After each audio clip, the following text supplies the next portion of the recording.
Okay. Okay. Where's my baby? So sorry.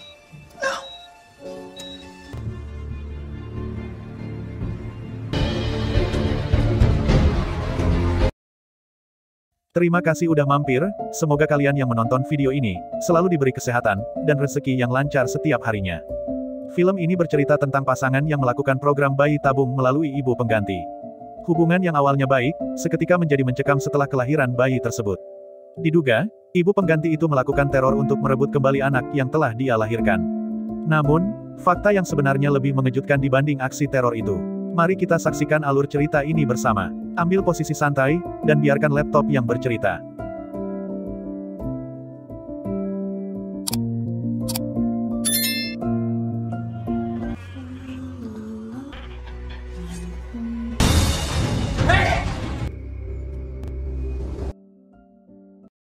Sepasang suami istri, Josh dan Daniel, sedang berkonsultasi dengan seorang dokter ahli kandungan. Saat itu, sang dokter menyarankan kepada pasangan yang telah 6 tahun mendambakan seorang anak, untuk melakukan program bayi tabung, dengan cara meminjam rahim seorang wanita. Dengan kata lain, program ini lebih kepada ibu pengganti untuk mengandung bayi mereka. So you can start your family. It's the term in vitro fertilization. Your baby. Keesokan harinya, terlihat mereka sedang menunggu seorang agensi, yang menyediakan wanita sebagai ibu pengganti. Wanita itu bernama Carol. Setelah memberitahu segala aturan dan prosedur dari agensi, siang harinya, akhirnya mereka bertemu dengan wanita tersebut. Wanita muda itu bernama Kelly. Saat itu, Kelly memperkenalkan dirinya sebagai seniman, lulusan seni dan budaya. Saat Daniel menanyakan latar belakang keluarga, Kelly mengatakan jika dia seorang yatim piatu, dan dibesarkan oleh ibu adopsi. Keakraban terjadi begitu saja di antara mereka. Kaylee, do you want to tell? Passed away when I was only 2. There it is. Yeah. Ringkas cerita, 9 bulan hampir berlalu. Saat itu, terlihat Kelly sedang meminta Josh dan Daniel, untuk merasakan tendangan bayi mereka, dari dalam perutnya.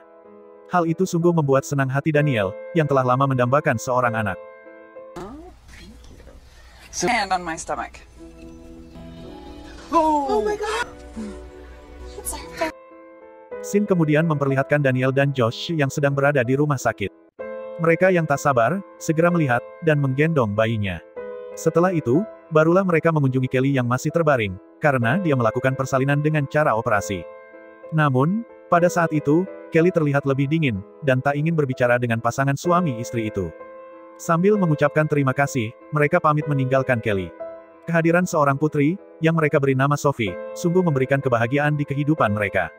Namun, itu tak berlangsung lama. Beberapa hari kemudian, Kelly datang menemui mereka. Tetapi Daniel seolah-olah memberi penolakan terhadap Kelly, untuk masuk ke dalam kehidupan putri mereka. Baginya, ini semua adalah bisnis, dan tugas Kelly sebagai ibu pengganti telah selesai. Saat itu, Kelly mengatakan jika dia hanya sekedar mampir, dan ingin menyampaikan permintaan maafnya, tentang sikapnya ketika di rumah sakit kemarin. Setelah sempat diizinkan untuk menggendong Sophie, Kelly berpamitan kepada mereka. Love to see her. Oh, can I hold her? Thanks for having me. Kehadiran kembali Kelly, membuat Daniel menjadi terusik, dan berharap jika itu adalah pertemuan terakhir Kelly dengan putrinya. Beberapa hari kemudian, Daniel dan Josh yang sedang bersantai bersama putri mereka, tiba-tiba dikejutkan oleh kehadiran Kelly. Kali ini, Daniel berterus terang kepada Kelly untuk tidak lagi mencampuri kehidupan putrinya. Daniel juga mengatakan, jika tugas Kelly dalam bisnis itu telah selesai. Dengan kecewa, Kelly berlalu dari tempat itu. Josh pun mengejar Kelly. Bukannya untuk meminta maaf, Josh malah menekankan kepada Kelly, untuk berhenti menguntit kehidupan keluarganya. That's all. This transaction. The last of these coincidences. Hey, Kaylee. Setelah itu, mereka pergi menemui Carol untuk mengadukan tentang Kelly. Namun, saat itu Carol tidak menyalahkan Kelly atas semua sikapnya itu. Dia mengatakan, itu adalah hal yang wajar atas naluri seorang ibu. Carol juga mempertegas kepada Daniel, jika bagi Kelly, bekas operasi itu akan menjadi tanda bahwa dia pernah mengandung seorang anak. Keesokan paginya, saat sedang lari pagi, Josh melihat sebuah mobil sedang parkir di depan rumahnya. Saat Josh mendekati, mobil itu segera tancap gas. Namun, Josh sempat melihat orang yang mengemudi itu, adalah Kelly. Josh segera menceritakan hal itu kepada Daniel. Mendengar itu, Daniel benar-benar merasa diteror oleh sikap Kelly. Dia meminta Josh untuk membuat laporan ke polisi. Namun, Josh belum bisa melakukannya, karena Kelly sama sekali tidak masuk ke rumah, apalagi menyentuh mereka. Siang harinya, Daniel yang tertidur, tiba-tiba terkejut.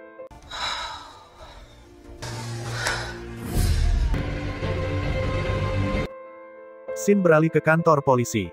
Terlihat Josh menemui Daniel yang sudah lebih dulu ada di sana. Saat itu, Detektif Logan yang menangani kasus itu, mengatakan jika Daniel telah melakukan kesalahan. Josh pun menjadi bingung, mengapa polisi malah memeriksa istrinya.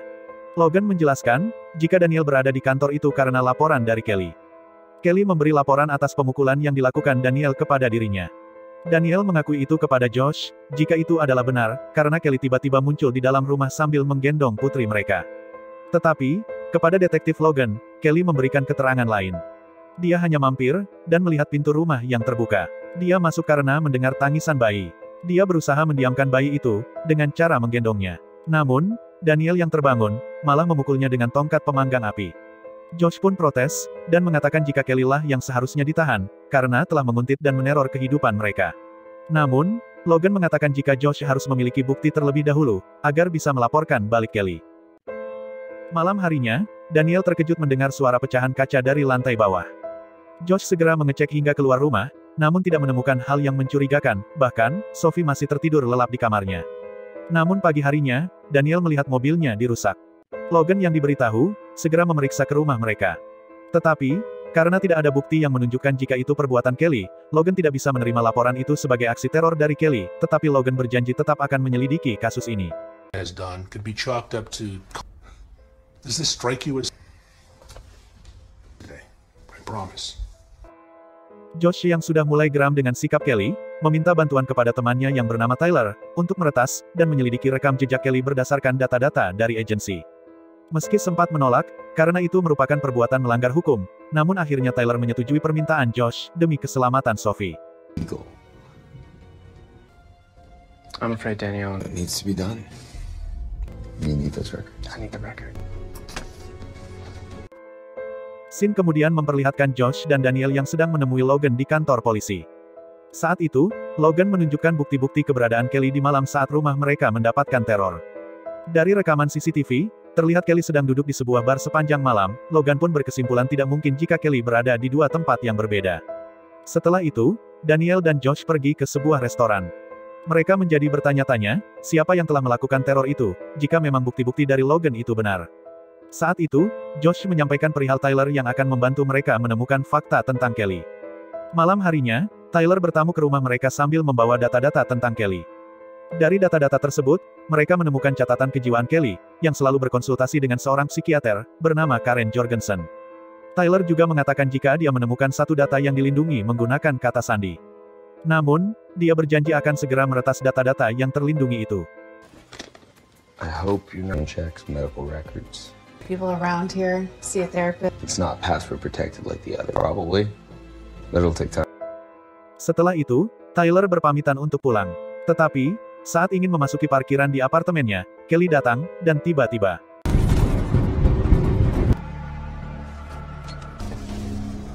What the heck? Josh dan Daniel yang dihubungi pihak kepolisian, segera menuju ke TKP. Di sana, Logan bertanya tentang urusan apa yang membawa Tyler ke rumah mereka sebelum kejadian itu. Namun, Josh mengatakan jika Tyler hanya datang untuk makan malam bersama. Logan yang curiga, sempat menghubung-hubungkan kasus ini dengan Kelly. Tetapi, Josh yang takut Logan mengetahui tentang peretasan itu, tidak memberitahu tentang catatan kejiwaan Kelly. Keesokan harinya, saat memasang kamera pengaman di rumah, Josh menemukan sesuatu tersembunyi di balik sebuah pajangan dinding. Setelah dilihat, ternyata itu adalah sebuah mikrofon kecil. Mereka pun meyakini, jika Kelly lah yang melakukan penyadapan itu. Bug the damn house. At least now we get. I think there might. Akhirnya, mereka menjalankan sebuah rencana. Josh dan Daniel sengaja berbicara di dekat alat penyadap itu. Saat itu, Josh meminta Daniel untuk beristirahat di rumah orang tuanya, dan menitipkan Sophie kepada Brady, saudara perempuan mereka untuk menjaga Sophie di rumah. Josh mengatakan, jika dia akan mengantar Daniel ke rumah orang tuanya, dan menjemput Brady di malam harinya untuk menjaga Sophie.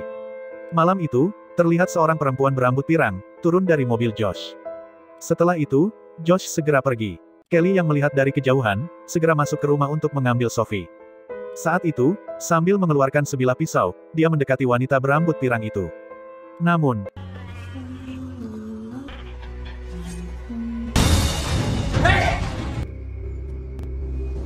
ternyata, rencana Josh dan Daniel untuk menjebak Kelly berhasil.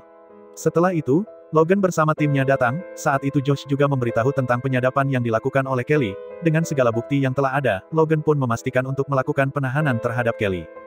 Beberapa hari kemudian, Daniel dan Josh menjalani kehidupan normal kembali. Hingga di suatu malam, Daniel mendengar di televisi tentang berita kematian Dr. Karen Jorgensen, yang merupakan psikiater dari Kelly. Mereka pun panik, dan Josh segera menghubungi Logan. Namun, saat itu Logan mengatakan jika Kelly telah dibebaskan, dan dalam pengawasan ibunya, mereka pun semakin terkejut mendengar kabar itu. Seketika, listrik di rumah mereka padam. Kemudian, mereka mendengar tangisan Sophie. Saat turun ke lantai bawah, mereka melihat Carol berdiri di depan pintu. Saat itu, Carol mengatakan jika Sophie telah berada di tempat yang seharusnya.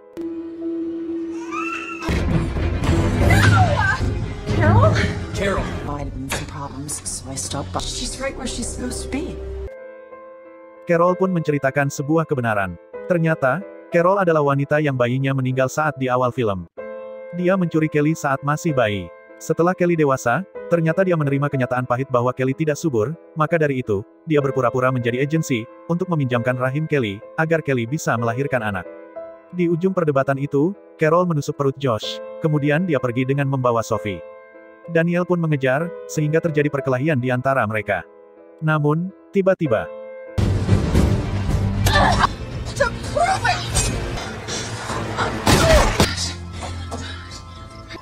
I love you, Mama. tak lama kemudian, Logan pun datang bersama timnya. Dari dalam mobil, terlihat Kelly yang sedang menatap sedih kepada Sophie. Dan film pun selesai. Terima kasih telah menonton, jangan lupa tinggalkan like, dan tekan tombol subscribe.